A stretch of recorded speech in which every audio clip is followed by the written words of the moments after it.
Oi, pessoal. Um dos obstáculos mais difíceis para superar quando estamos aprendendo uma segunda língua é que já estamos condicionados a seguir a lógica da nossa primeira língua. Então, nós começamos a aprender uma segunda língua e tem uma lógica totalmente diferente. Pior que isso, nós começamos a ver que realmente não tem muita lógica, que muitas coisas não têm sentido. Aconteceram, ou a língua evoluiu por acaso. Quando nós estamos aprendendo a segunda língua e enfrentamos essas diferenças na lógica comparada com nossa primeira língua, nós ficamos teimosos. Nós não queremos aceitar. Nós não queremos aceitar. Então, quando a língua, na segunda língua, é diferente do que a primeira língua, nós temos a tendência de ou evitar ou nem perceber as diferenças e só procurar as semelhanças.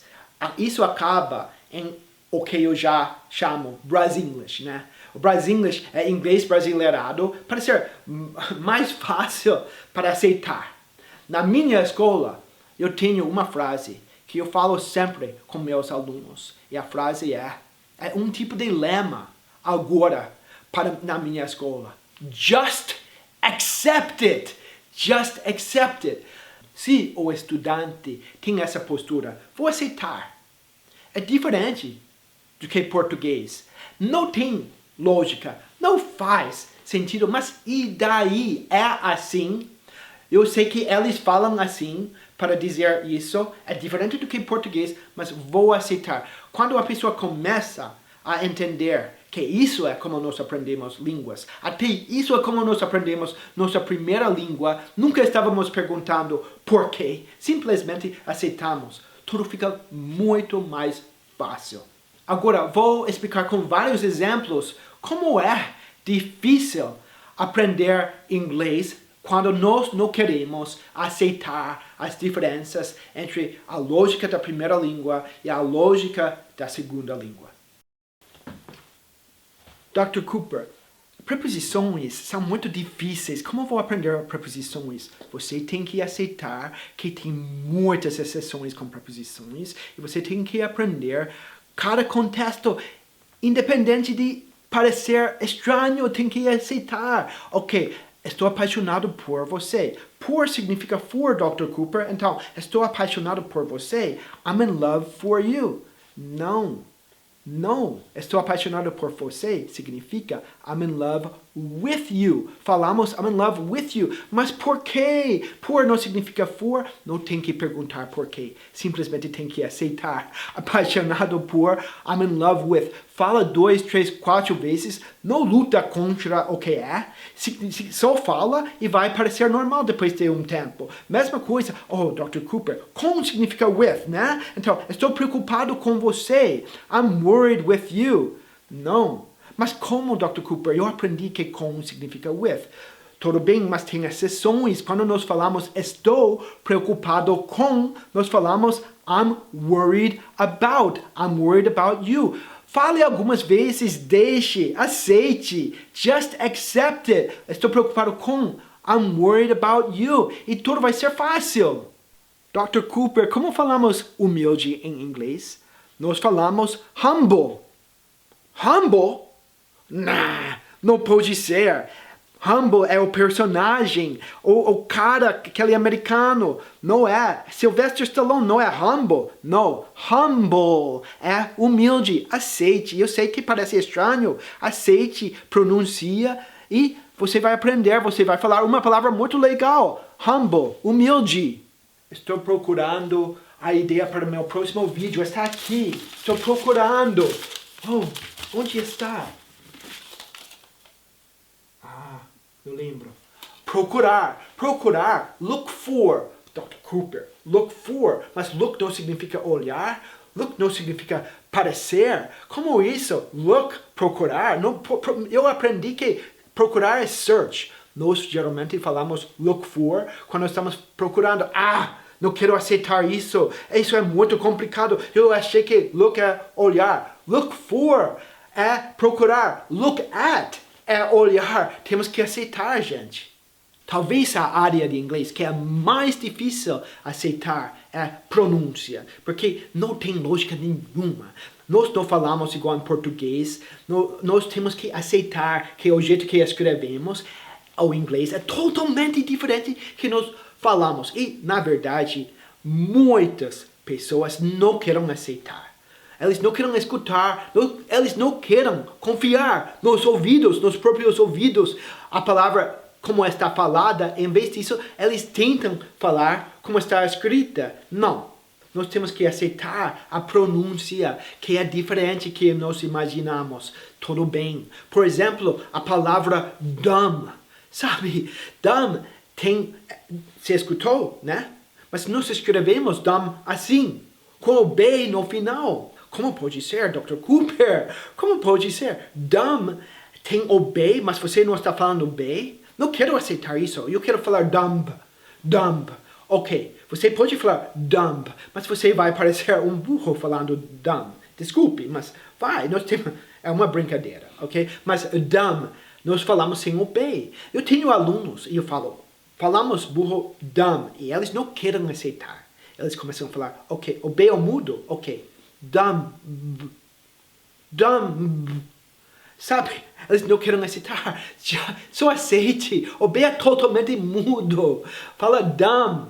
Outra coisa, muitos alunos meus, muitos têm dificuldade em pronunciar a palavra here, que em inglês nós falamos laugh. Por quê? Não é fácil pronunciar laugh. Laugh. Não é difícil, é porque eles sabem como escreve. Eles são, esse tem um G, H, como eu vou pronunciar isso? O que eles fazem? Eles nunca falam a palavra laugh. Nós sempre estamos rindo, né? Mas eles não usam a palavra, porque eles falam, como eu vou pronunciar? L-A-U-G-H. Eles escutam, laugh. Como isso? Laugh. G-H não é F? Não vou aceitar isso, simplesmente vou evitar. Olha, temos que aceitar. Escrevemos assim, mas nós falamos laugh. Aceitando a pronúncia, acreditando em nossos ouvidos, vai fazer tudo mais fácil. Aceite, eu sei. Não está escrito igual, mas aceite. Olha, e você vai falar, mas o GH e bought. Eu tenho muita dificuldade, Dr. Cooper. Tenho muita dificuldade em pronunciar essas palavras com GHT. Como eu vou falar? Olha, você não vai conseguir se você não aceite que é diferente do que nós escrevemos. Esqueça o GHT. Escuta, eu falei bought. Muito fácil. Todos os meus alunos conseguem, quando eles aprendem a aceitar que nós falamos bought, independente do jeito que nós escrevemos. Vocês aprendem já que fazer significa do e significa make. Isso já é muito difícil. Nós temos fazer e significa do e significa make.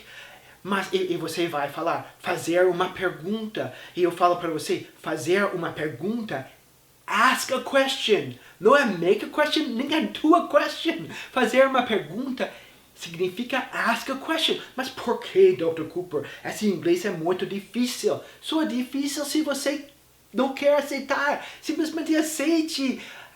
Fazer uma pergunta, ask a question. Aceite, treine e vai ficar normal para vocês.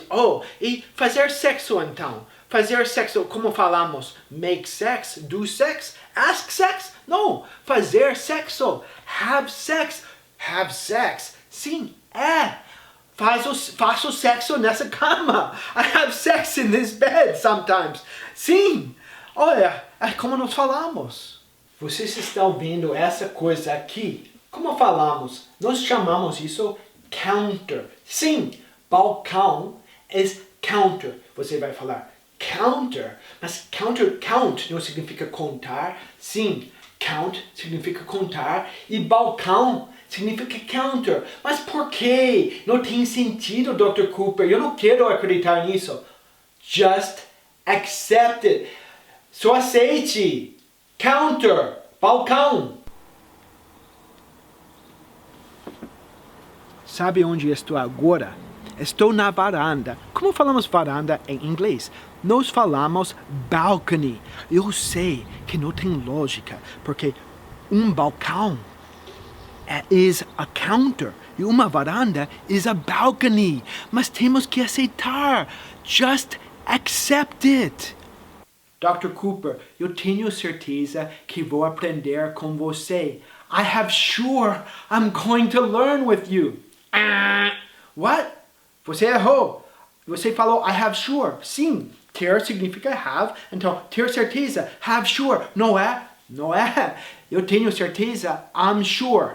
Não pode ser, Dr. Cooper. Ter significa have, porque você está falando I'm sure. Eu sou certeza.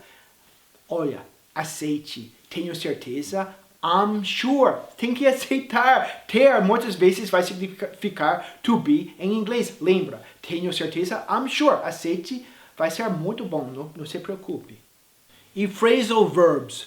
Phrasal verbs são as coisas mais difíceis para aceitar, porque não tem sentido. Você coloca 3 palavras juntas e o significado não é a soma das partes. O que vamos fazer?